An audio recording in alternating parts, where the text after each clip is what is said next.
আপনারও যদি ইচ্ছে হয় বাড়িতে ঠিক এমন একটি লেবু গাছ তৈরি করার, তাহলে আজকের এই সহজ কৌশলটি শুধু আপনারই জন্য।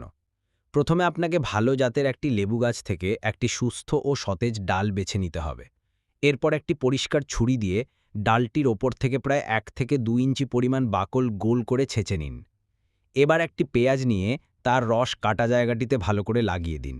পেঁয়াজের রস কিন্তু প্রাকৃতিক রুটিং হরমোনের কাজ করে, যা দ্রুত শিকড় গজাতে সাহায্য করে।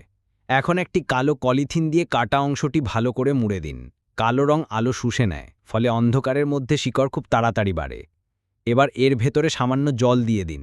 মনে রাখবেন, এই কাজটি করার সেরা সময় হল বসন্ত বা গ্রীষ্মকাল। চলুন ঠিক 1 মাস পর ফিরে আসা যাক। দেখুন বন্ধুরা, কি অসাধারণভাবে শিকড় গজিয়েছে। যখন দেখবেন শিকড়গুলো যথেষ্ট বড় হয়ে গেছে, তখন ডালটিকে মূল গাছ থেকে সাবধানে কেটে আলাদা করে নিন।